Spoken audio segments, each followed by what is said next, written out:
اللهم إني أسألك علما نافعا.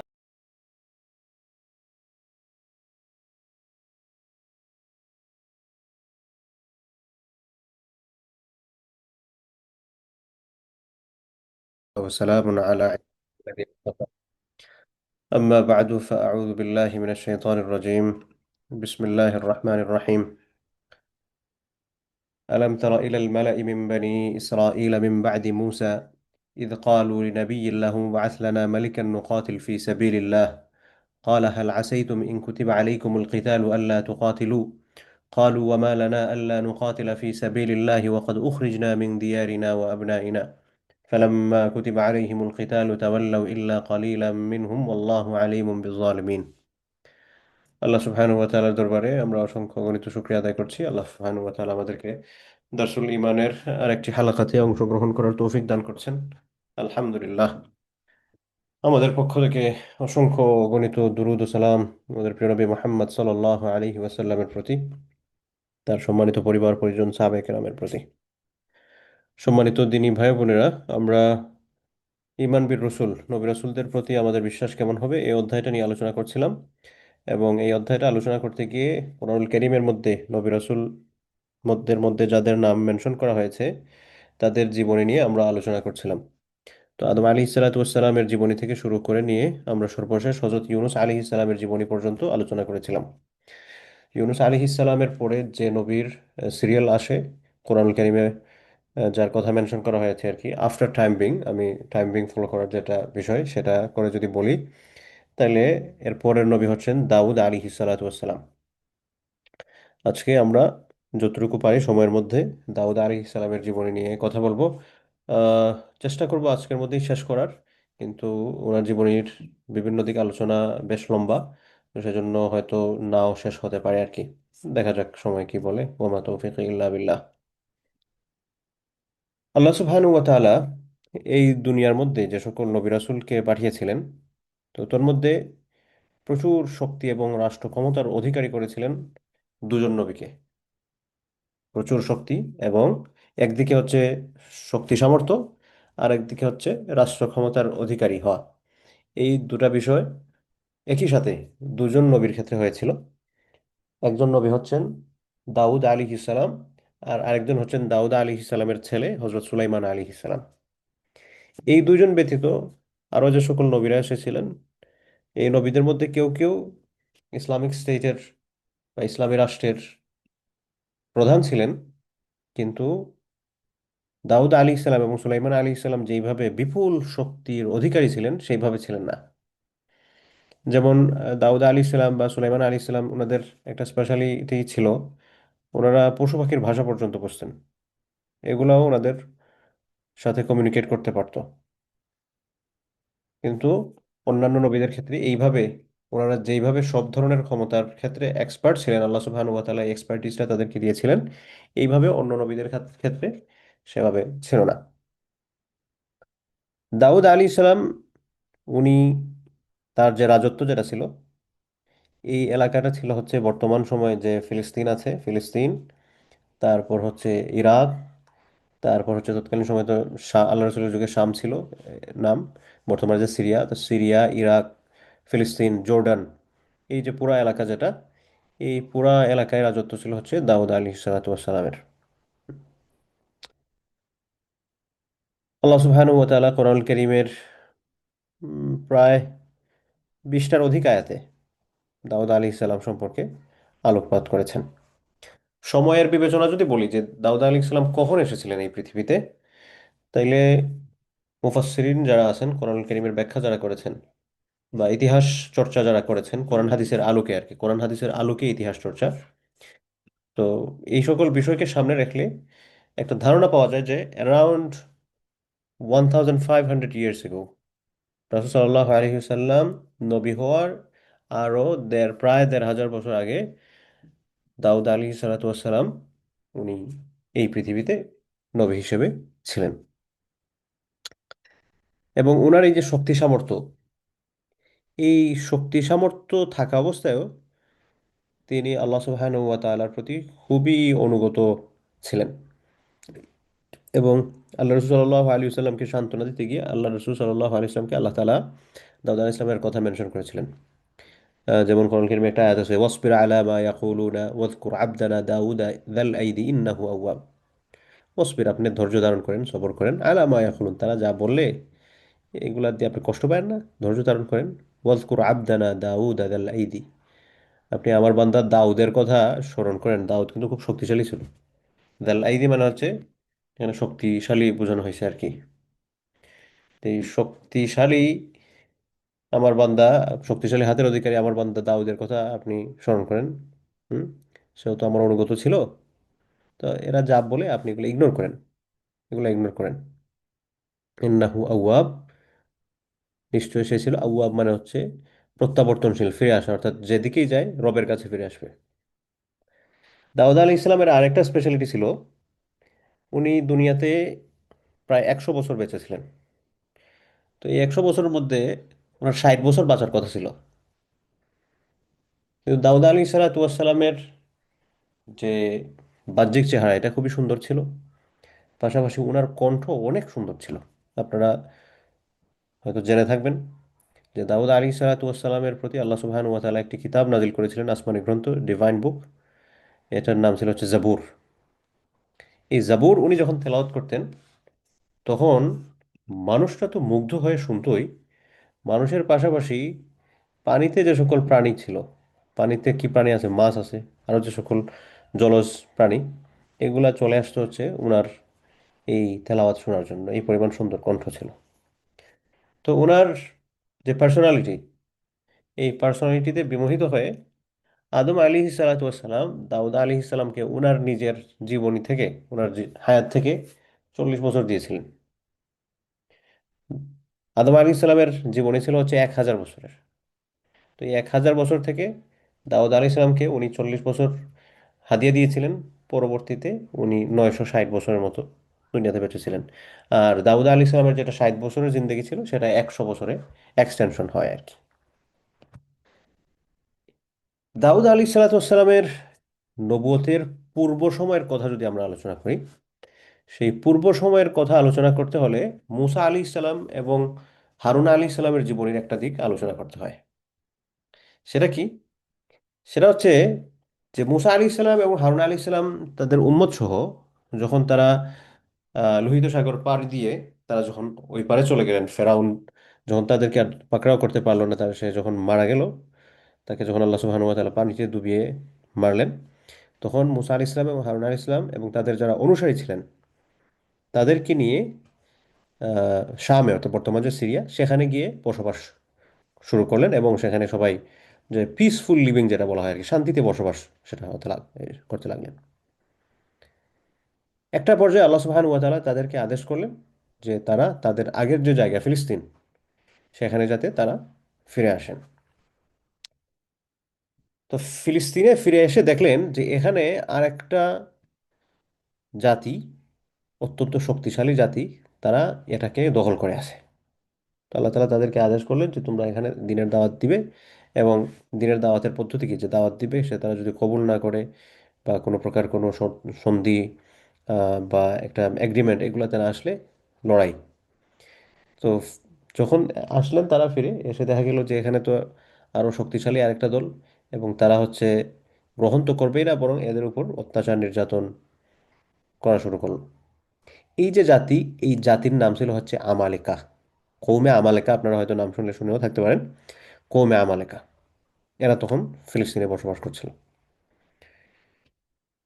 এরপরে আল্লাহ সুবহানাহু ওয়া তাআলা মুসা আলী ইসলামকে আদেশ করলেন যে তুমি তোমার যারা সাথী আছেন তাদেরকে নিয়ে তুমি আমার রাস্তায় লড়াই করো।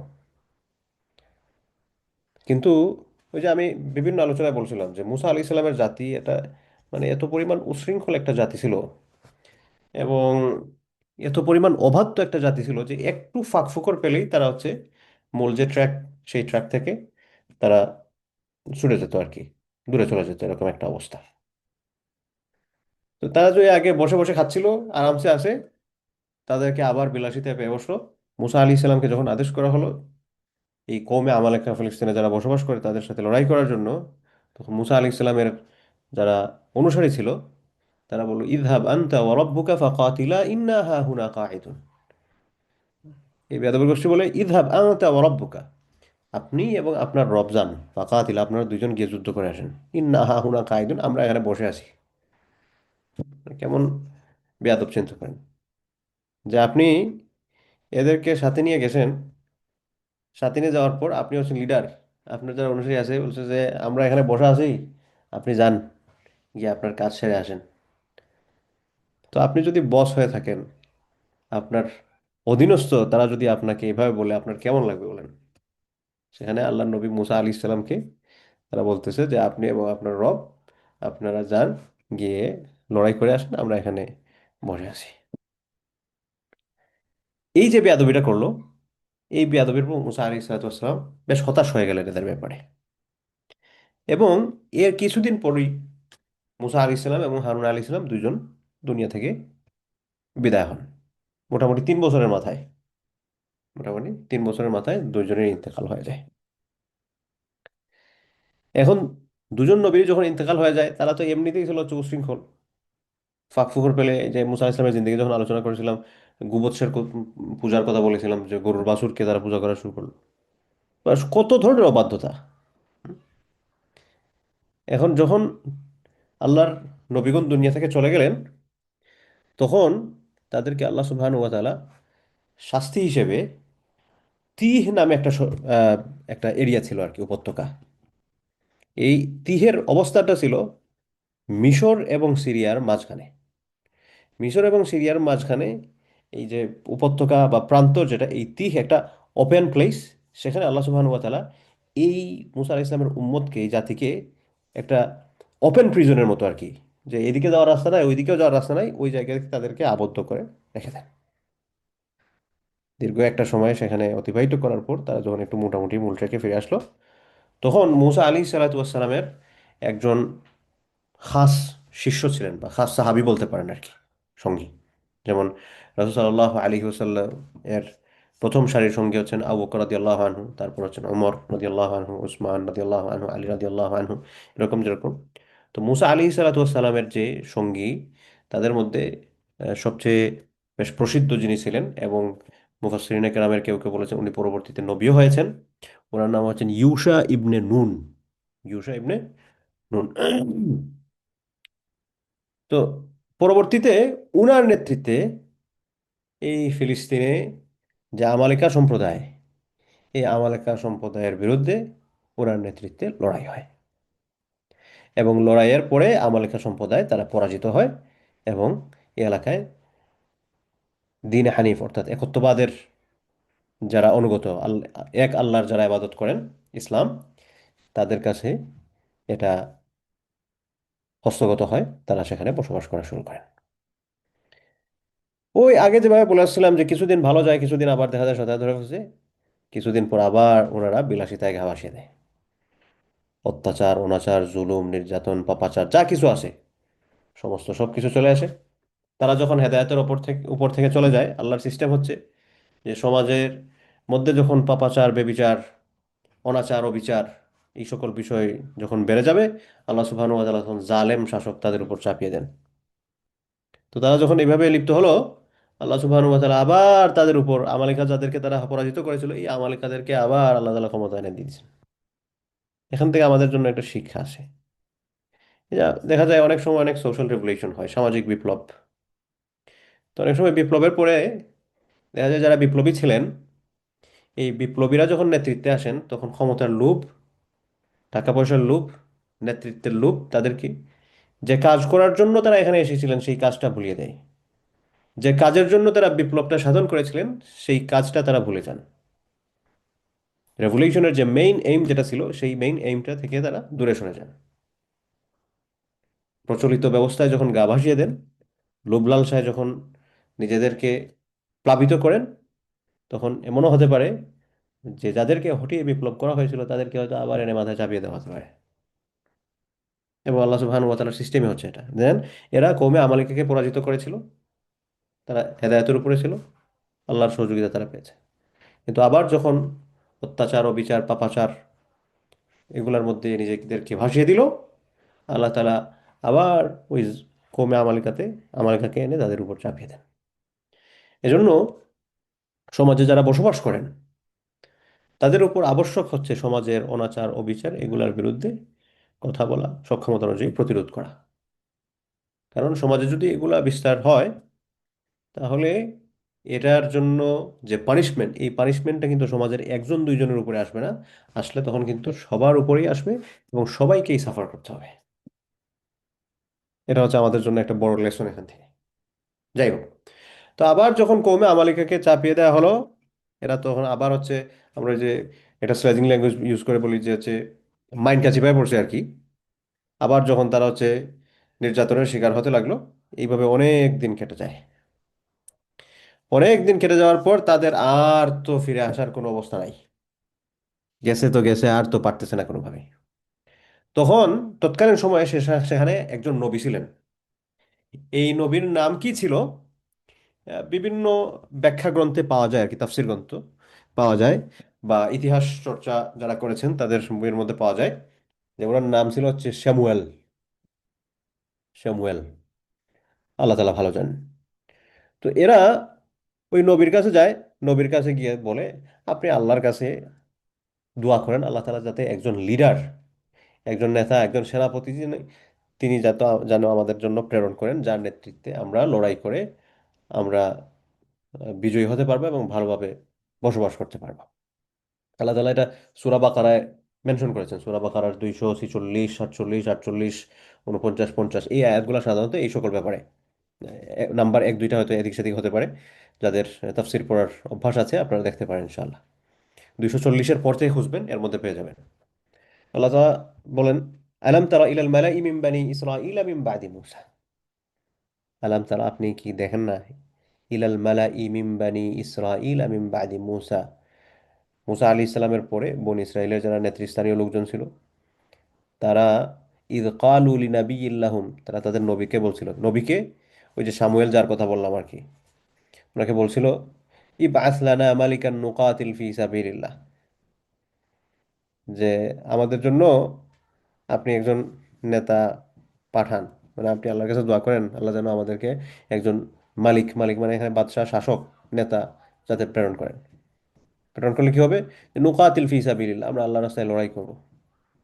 তখন ওই নবী বলছিলেন কালা হাল আসাইতুম ইন কুতিবা আলাইকুমুল কিতালু আল্লা তুকাতিলু, তোমাদের উপর যখন যুদ্ধ আদেশ আসবে তোমরা যদি যুদ্ধ না করো, তখন তোমরা বলতেছো ঠিক আছে এখন আল্লাহ শাসক পাঠালেন, তোমাদেরকে বলা হলো যুদ্ধ করো, কিন্তু তোমাদেরকে কে বিশ্বাস করবে? আগে একবার তোমরা নবীকেই বলছো গিয়ে যে আপনি আর আপনার আল্লাহ গিয়ে যুদ্ধ করে আসেন, আমরা এখানে বসে আছি, আসেন গিয়ে। তো এখন যে যুদ্ধ আবশ্যক হলে তোমরা যে যুদ্ধ করবে, এটার কি গ্যারান্টি আছে? কালু ওয়া লানা আল্লা নুকাতিলা ফি সাবিলিল্লাহ, তখন বললো আমাদের কি হয়েছে, আমরা কেন যুদ্ধ করবো না? আপনি দেখেন না আমাদের সিচুয়েশন। ওয়াকাদ উখরিজনা মিন দিয়ারিনা ওয়া আবনাইনা, আমাদেরকে আমাদের ঘর বাড়ি থেকে বের করে দিছে, আমরা আমাদের সন্তান সন্ততি থেকে আলাদা হয়ে গেছি। ফালাম্মা কুতিবা আলাইহিমুল কিতাল, এখানে তো হচ্ছে লম্বা লম্বা কথা বলেছে। তো যখন যুদ্ধ ফরজ করে দেওয়া হয়েছে, ফালাম্মা কুতিবা আলাইহিমুল কিতাল, যখন লড়াইটা আবশ্যক করে দেওয়া হয়েছে, ফরজ করে দেওয়া হয়েছে, ঠিক আছে যুদ্ধ করো, তাওয়াল্লাউ ইল্লা কালিলাম মিনহুম, তখন অল্প কিছু মানুষেরা আবার সবাই মুখ ফিরায় নিছে। ওই যে বলছিলাম নেচার, শয়তান নাড়া দেয়। তো শয়তানের যারা জাতিকে মানে খুব বেশি নাড়ানাড়ি করছে, বা যারা যারা হচ্ছে শয়তানের সাথে খুব বেশি ভালো ধর্ম মরম ছিল মনে হয়, আর নয় এইভাবে কিভাবে ইনফ্লুয়েন্স হয়, চোখের পলকে পরিবর্তন, ওই এটা হচ্ছে একটা জাতি ছিল। এখানে কি বলছে যে যে আমরা আমাদের জন্য একটা নেতার ব্যবস্থা করে দেন, আমরা লড়াই করব। এখন নেতা ব্যবস্থা হয়েছে, এখন সে মুখ ফেরাই নিছে। তাওয়াল্লাউ ইল্লা কালিলাম মিনহুম, অল্প মানুষ ছাড়া অধিকাংশই মুখ ফিরে নিছে। আল্লাহু আলিমুম বিজ্জালিমিন, আল্লাহ সুবহানাহু ওয়া তাআলা জালেমদের সম্পর্কে সবকিছু জানেন, সম্ভব সবকিছু জানেন।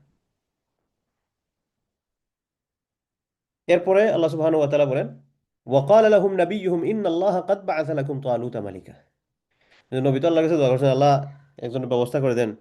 কারণ যে মুখ ফিরাইছে, কিভাবে মুখ ফিরাইছে সেটার প্রেক্ষাপটটা বলতেছেন আর কি। ওয়াকাল লাহুম নাবিয়্যুহুম, তাদের নবী তাদেরকে জানালেন ইন্নাল্লাহ কাদ বা'আথা লাকুম তালুতা মালিকা, নিশ্চয়ই আল্লাহ সুবহানাহু ওয়া তাআলা তোমাদের জন্য শাসক পাঠাচ্ছেন, ওনার নাম হচ্ছে তালুত। قالوا أنى يكون له الملك علينا ونحن أحق بالملك منه, বললো আমরা হচ্ছে ক্ষমতার সবচেয়ে, মানে এটা কি বলে, যে আমরা আমরা ক্ষমতাকে ওন করি, আমাদের কথা অনুযায়ী লিডারশিপ চলবে, আমরা নেতা হব, শাসন আমাদের কথার উপরে চলবে। অথচ আমাদেরকে শাসন ক্ষমতা না দিয়ে আরেকজনকে দিয়ে দেওয়া হলো, এটা কেমন হলো? আমরা হচ্ছে এটার জন্য ওয়ানাহনু আহাক্কু বিল মিলকি মিনহু, আমরা এটার হচ্ছে সবচেয়ে বেশি পাওয়ার হকদার। ওয়ালাম ইউতা সাআতাম মিনাল মাল, যারে দেওয়া হয়েছে তালুত, টাকা পয়সাও নাই, ধন সম্পদ এগুলো নাই, সচ্ছল না, কেমন সাহস নেই আল্লাহর সিদ্ধান্তকে চ্যালেঞ্জ করে। তো কমিটি আসছে, কমিটি আসার পর সে কেন পদ পায় নাই, সেজন্য দুই গ্রুপে মারামারি, এই টাইপের একটা সংস্কৃতির মতো হয়ে গেছে আর কি। আল্লাহ মাফ করুন, আল্লাহ মাফ করুন। তো সে বলতেছে মানে যে আমরা হচ্ছে বনী ইসরাইল, আমরা হচ্ছে ক্ষমতা থাকবে আমাদের হাতে, আরেকজনকে দেওয়া হয়েছে, এটা কিভাবে? তখন ওই নবী ব্যাখ্যা করতেছেন, খালা ইন্নাল্লাহ আস্তাফাহু আলাইকুম, খবরদার কথা বলল না কিন্তু, বেয়াদবি সব জায়গায় না, বাবার তো বলতেছি আর কি। ইন্নাল্লাহ আস্তাফাহু আলাইকুম, নিশ্চয় আল্লাহ তাআলা তাকে তোমাদের উপর মনোনীত করেছেন। ওয়াজাদাহু বাসতাতান ফিল ইলমি ওয়াল জিসমি, এবং আল্লাহ সুবহানাহু ওয়া তাআলা তাকে ইলম জ্ঞানের ক্ষেত্রে, জিসম শরীরের ক্ষেত্রে, স্বাস্থ্য এবং জ্ঞানের ক্ষেত্রে আল্লাহ সুবহানাহু ওয়া তাআলা তাকে প্রাচুর্য দান করেছেন। আল্লাহু ইউতি মুলকাহু মাইয়াশা, আল্লাহ তাআলা যাকে ইচ্ছা রাজত্ব দিবেন। তোমার কি জিজ্ঞেস করে দিতে হবে? বেয়াদব কোথাকার। এটাই আর কি, ধরুন ভাবার তো বেয়াদব কোথাকার সেটা বলেন নাই, মানে আমি বলা গায়ে দিলাম আর কি। আল্লাহু ওয়াসিউন আলিম, আল্লাহ সুবহানাহু ওয়া তাআলা হচ্ছেন সবকিছু সর্বব্যাপ্ত, সবকিছু তিনি জানেন, প্রাচুর্য দানকারী, সব জানি। এরপরে ওই নবী আরো ব্যাখ্যা দিচ্ছেন, ওয়াকাল আলাহুম নাবিয়ুহুম, তাদের নবী তাদেরকে বললেন, ইন্না আয়াতা মুলকিহি, সে যে তোমাদের চেয়ে ভালো ক্ষমতার অধিকারী, সে যে রাইট চয়েস, এটার প্রমাণ হচ্ছে ইন্না আয়াতা মুলকিহি, নিশ্চয় তার রাজত্বের নিদর্শন হচ্ছে আইয়াতিয়াকুমুত তাবুতু ফীহি সাকিনাতুম মির রাব্বিকুম, আইয়াতিয়াকুম, তোমাদের নিকট আসবে তাবুতু ফীহি সাকিনাতুম মির রাব্বিকুম, একটা সিন্দুক আসবে, একটা বক্স আসবে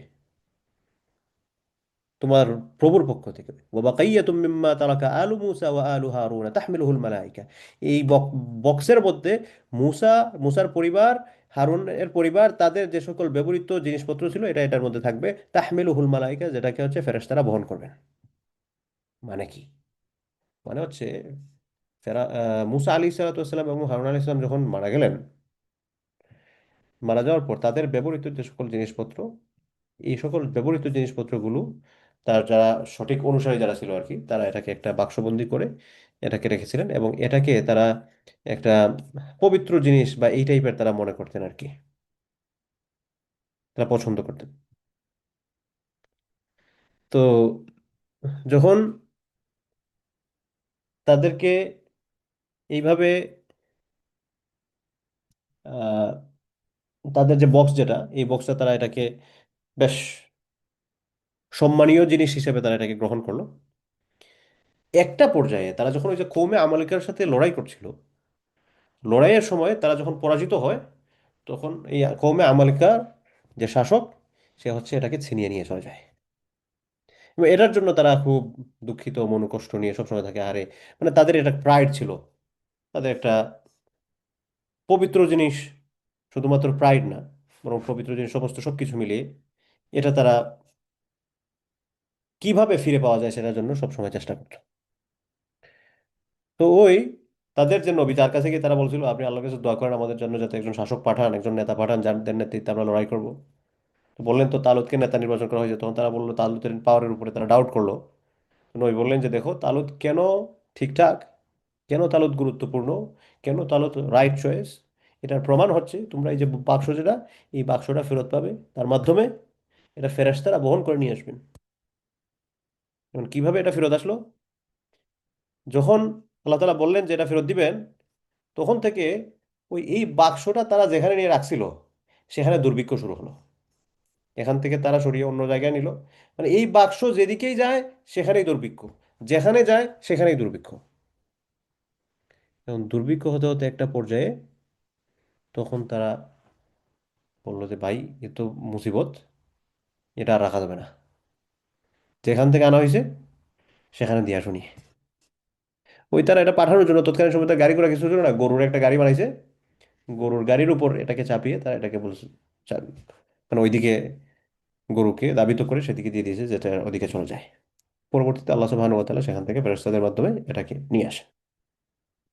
তো এটা যখন নিয়ে আসা হলো, তখন তারা আবার বুঝতে পারলো যে না, তালুত আসলে সঠিক চয়েস, সঠিক চয়েস। যাই হোক, তো এটা যখন ফিরে আসলো, ফিরে আসার পর আল্লাহ সুবহানাহু ওয়া তাআলা তো তালুতকে নেতা হিসেবে বানিয়েছেন, যে তার নেতৃত্বে হচ্ছে লড়াই হবে ফিলিস্তিন উদ্ধারের জন্য কওমে আমালকার সাথে। সকল প্রস্তুতি সম্পন্ন হলো, বিশাল সেনাদল নিয়ে রওনা হলো। কি পরিমাণ সেনাদল! কেউ কেউ 80,000-এর কথা বলেছেন, কিন্তু ইমাম ইবনে কাসির রাহিমাহুল্লাহ উনি বলছেন যে 80,000 এটা হতে পারে না, কারণ ফিলিস্তিনের যে এলাকা, ওই যে এলাকার মধ্যে লড়াইটা হয়েছিল সেই এলাকাটা এত বড় না যে 80,000 মানুষকে এক পাশেই আহ, আপনাকে স্থান দিতে পারবে। এই জায়গাটা এই পরিমাণ বড় না, এটা পসিবল না। তো ওই যে তালুত যে বাহিনীটা নিয়ে রওনা দিয়েছিলেন, সেই বাহিনীর একজন সদস্যের নাম ছিল হচ্ছে দাউদ আলাইহিস সালাম, পরবর্তীতে যিনি নবী হন। এই ঘটনাগুলো কেন বললাম? দাউদ আলাইহিস সালাতু ওয়াস সালামের নবুয়তের জীবনীর পূর্ব যে সকল বিষয়গুলো ছিল, সেই সকল বিষয়গুলো যদি আমরা জানতে চাই, তাহলে এই সকল বিষয়গুলো উঠে আসে, এবং এই বিষয়গুলো আল্লাহ সুবহানাহু ওয়া তাআলা কোরআনুল কারীমে মেনশন করেছেন।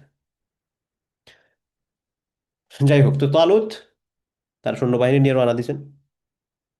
সেখানে দাউদ আলাইহিস সালাতু ওয়াস সালাম একজন সেনা সদস্য ছিলেন। যাত্রাপথে মাঝখানে আল্লাহ সুবহানাহু ওয়া তাআলার আদেশে তালুত তার সৈন্যদেরকে, যারা তাদের সঙ্গী যে সকল সৈন্য আছেন, এই সকল সৈন্যদেরকে টেস্ট করতে চাইলেন। কিভাবে পরীক্ষা? তারা যেদিক দিয়ে যাচ্ছিলেন সামনে ছিল হচ্ছে একটা নদী, এবং যখন তারা যাচ্ছিলেন এই সময়টা অত্যন্ত গরম ছিল। একে তো হচ্ছে গরম, গরম থাকলে কি পরিমাণ পিপাসা লাগে, তার মধ্যে হচ্ছে অনেক লম্বা সফর। তো সফর সমস্ত সবকিছু মিলিয়ে ওনারা হচ্ছেন ক্লান্ত, বিপর্যস্ত। এর মধ্যে হচ্ছে সামনে পাইছেন পানি। এই সমস্ত সব কিছু দেখে স্বাভাবিকভাবে আমাদের অবস্থান কি হবে? এই পানি আছে রে ভাই, তাড়াতাড়ি যাও গিয়ে পানি খাও, এরকম একটা অবস্থা হবে না? তালুত ওই জায়গাটা পরীক্ষার প্লেস হিসাবে বেছে নিলেন। কিভাবে পরীক্ষা হলো? আল্লাহ তাআলা সেটাও কোরআন কারিমে বলেছেন।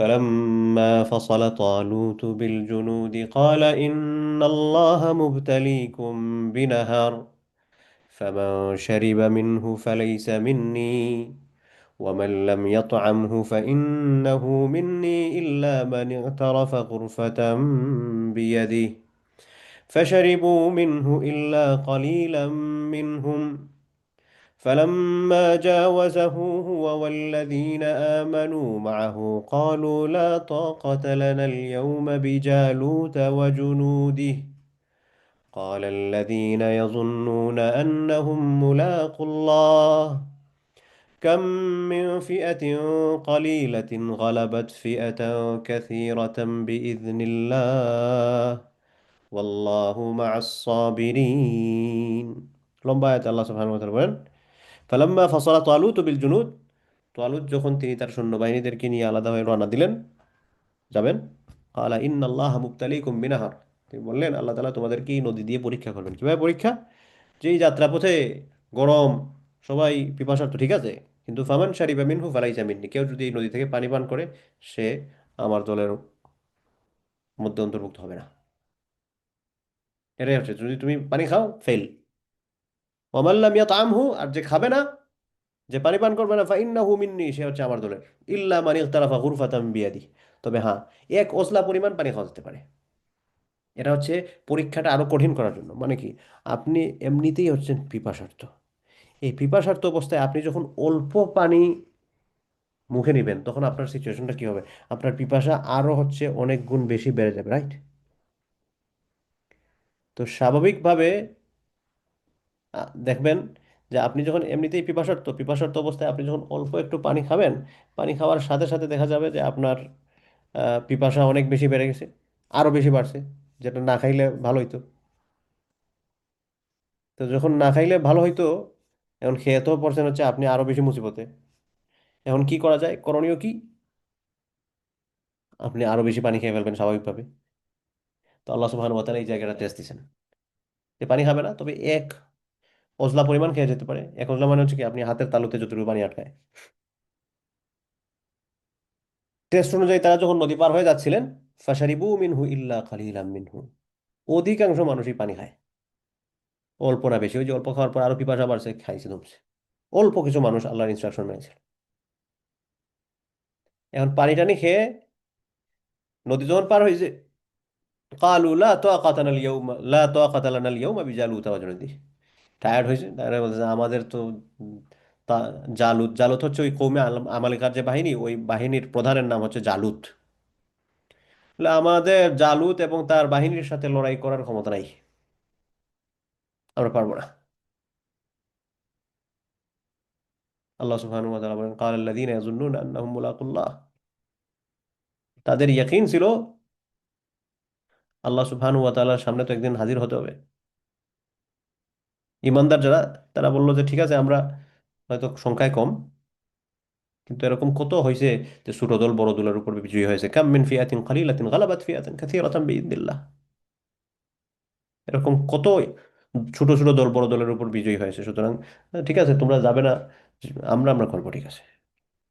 এবং কিছু তাফসীর গ্রন্থে এসেছে যে যখন এরা বলল যে তারা হচ্ছে যুদ্ধে যেতে পারবে না, সংখ্যাটা কমে এসে 313-তে দাঁড়িয়েছিল। অর্থাৎ বদরের মধ্যে সাহাবীদের যে সংখ্যা ছিল ওই সময়, ইমানদারদের পক্ষে, তালুতের পক্ষে, তালুতের নেতৃত্বে দ্বীনের পক্ষে যারা লড়াই করেছেন তাদের সংখ্যাটাও 313 জনে নেমে আসে।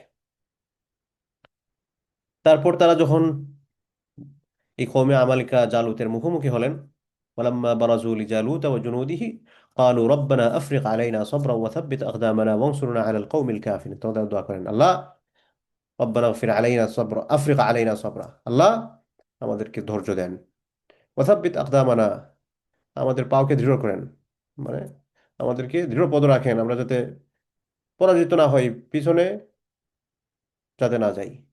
ওয়ানসুরনা আলাল কওমিল কাফিরিন, এবং অবিশ্বাসীদের উপর, কাফেরদের উপর আপনি আমাদেরকে সহযোগিতা করেন। জালুত তো বিশাল সাজসজ্জা করে আসছে তৎকালীন সময়। এখন যেরকম হচ্ছে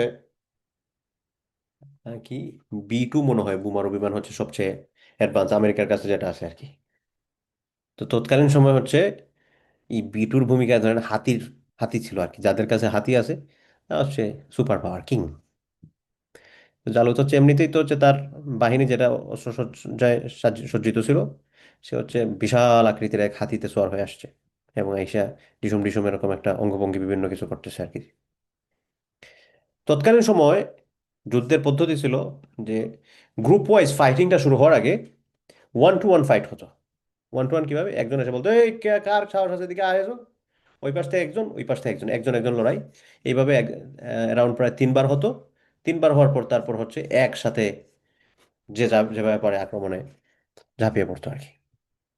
তো শুরুতে জালুতে এসে, এবং সেখানে হচ্ছে নেতা আগে আসতো আর কি। তো জালুতে এসে বলতেছে, এই ওই বাড়িতে কে আছে, কার তোমার সাহস আমাকে ফেস করতে পারে। তখন দাউদ আলাইহিস সালাতু ওয়াস সালাম বললেন উনি এগিয়ে যাবেন। তালুত বললেন না, তুমি পারবে না। কিন্তু দাউদ আলী সালাতু ওয়াস সালাম, বলা যায় নাসুর বান্দার মতো, ওনার যে নেতা তালুত, ওনাকে বললেন আমাকে একটু অনুমতি দেন, আমি যাবো। তখন তালুত বললেন ঠিক আছে যাও, আমার তরবারি আমার তলোয়ার নিয়ে যাও তাইলে। কিন্তু সমস্যা ছিল, জালুত যে কওমে আমালিকার প্রধান, সে হচ্ছে লোহার পোশাক পরেছিল, যে বর্ম যেটাকে বলা হয়। বর্ম মানে হচ্ছে লোহা দিয়ে একটা সেফ গার্ড তৈরি করা একটা পোশাক। সেটা হচ্ছে তার মাথা শরীর বিভিন্ন জায়গায় এটা পরে থাকে, যাতে করে তরবারির আক্রমণ বা তীরের আক্রমণ বল্লমের আক্রমণ এগুলা দিয়ে তাদের মানে শরীরের পর্যন্ত পৌঁছা যায় না আর কি। এটা যেহেতু লোহার, এটা আটকায় ফেলে আর কি। তো সেইভাবে ওকে মারা তো পসিবল হচ্ছিল না। কিন্তু আল্লাহ সুবহানাহু ওয়া তাআলার কুদরত ছিল, দাউদ আলাইহিস সালামকে আল্লাহ তাআলা পাথর মারার ক্ষমতা দিয়েছিলেন। পাথর মারতে দাউদ আলাইহিস সালাম খুব পটু ছিলেন আর কি, খুব এক্সপার্ট ছিলেন, এবং ওনার নিশানা খুব নির্ভুল ছিল। তো সেই ক্যাপাসিটিটাকে তিনি কাজে লাগানোর চিন্তা করলেন। আল্লাহ তাআলা তার মনের মধ্যে এটা ঢেলে দিয়েছেন আর কি। দাউদ আলাইহিস সালাম একটা পাথর দিয়ে হাতির পিঠের মধ্যে বসা যে জালুত, এই জালুতের একদম চোখ বরাবর মারছেন। মাথার মধ্যে তো বর্মটর্ম এগুলো শরীরের বিভিন্ন জায়গায়, একদম চোখ বরাবর নিশানা করে মারছেন। এই পাথর গিয়ে ডিরেক্ট চোখে আঘাত করছে এবং চোখের আশপাশকে থেতলে দিছে। পাথরের আঘাতে চোখ সহ মাথা ফেটে তার মগজ বের হয়ে চলে আসে এবং জালুত মাটি লুটিয়ে পড়ে। আর যখন সে লুটিয়ে পড়ে, তৎকালীন সময়ে যুদ্ধের সিস্টেমটা এরকম ছিল যে কোনো বাহিনীর সেনাপতি যদি সে মারা যেত, তাইলে ওই বাহিনীর মনোবল অর্ধেক ভেঙে যেত। মানে আপনি যুদ্ধ বলা যায় হাফ আপনি জয় করে ফেলছেন। তো সে যখন অবস্থা এরকম হলো তখন তারা পালানো শুরু করলো। এমত অবস্থায় তালত ওনার বাহিনী নিয়ে দিয়েছেন এক ভূদৌড়ানি। তারা পালিয়ে চলে যায়। পরবর্তীতে আল্লাহ সুবহানাহু ওয়া তাআলা এই ফিলিস্তিনটা আবার ইমানদারদের হাতে দিয়ে দেন। আল্লাহ সুবহানাহু ওয়া তাআলা এটা বলেছেন, ফাহাজামুহুম বিইذনিল্লাহ। তারা আল্লাহ তাআলার সহযোগিতা, আল্লাহ সুবহানাহু ওয়া তাআলার হুকুমে এই কওমে আমালিকা জালুতের বাহিনী এদেরকে পরাজিত করে। ওয়াকাতালা দাউদ জালুতা, দাউদ হচ্ছে জালুতকে হত্যা করেন। ওয়া আতাহুল্লাহুল মুলকা ওয়াল হিকমা, এরপর আল্লাহ সুবহানাহু ওয়া তাআলা দাউদ আলাইহিস সালাতু ওয়াস সালামকে রাজত্ব এবং প্রজ্ঞা দান করেন। ওয়া আল্লামাহু মিম্মা ইয়াশা, এবং তিনি যা ইচ্ছা তাকে শিক্ষা দান করলেন। ওয়ালাউলা দাফউল্লাহিন নাসা বা'দাহুম বিবা'দিন লাফাসাদাতিল আরদ। আল্লাহ তাআলা এইভাবে যদি এক দলকে দিয়ে আরেক দলকে প্রতিহত না করতেন, তাইলে জমিনটা ধ্বংস হয়ে যেত, মানুষ শুধু মারামারি করতো। এই জন্য আল্লাহ তাআলা এই জালিমদেরকে প্রতিহত করে দিয়েছেন। ওয়ালাকিন্নাল্লাহা যু ফাদলিন আলাল আলামিন। আল্লাহ তাআলা দুনিয়া ধ্বংস না করেন, বরং তো আল্লাহ সুবহানাহু ওয়া তাআলা যু ফাদলিন, অনুগ্রহের অধিকারী, অশেষ দয়াশীলের মালিক, আলাল আলামিন। এবং এটা শুধু কোনো ব্যক্তি কেন্দ্রিক নয়, পুরো বিশ্বজাহানের উপর। তো এই যে পুরা আমরা যা কিছু বললাম, এখান থেকে আমাদের লেসন কি কি? এক নাম্বার লেসন হচ্ছে এই যে আগে যেটা বললাম, যে আপনি আল্লাহ সুবহানাহু ওয়া তাআলা হয়তো আপনাকে কর্তৃত্ব দিয়েছেন, আপনি যদি এই কর্তৃত্বের যথাযথ ব্যবহার না করেন, আপনি যদি জালেম হয়ে ওঠেন, আপনি সমাজের মধ্যে অনাচার অবিচার পাপাচারে ঘা ভাসিয়ে দেন, তাইলে এই কর্তৃত্বটা আপনার কাছে থাকবে না। তখন আবার জালেম ফিরে আসবে। নেতৃত্বের জন্য সবচেয়ে বেশি প্রয়োজন হলো জ্ঞান এবং শারীরিক ক্ষমতা। শুধুমাত্র আপনার পাওয়ার অফ নলেজ না, পাওয়ার অফ হেলথেরও প্রয়োজন আছে। ধরুন একজনকে শাসক বানাইছেন, একদম দুর্বল, কোনো নড়তেই পারে না, একটা জায়গায় ঝামেলা হলে উনি সেখানে গিয়ে কিভাবে এটা ভিজিট করবেন?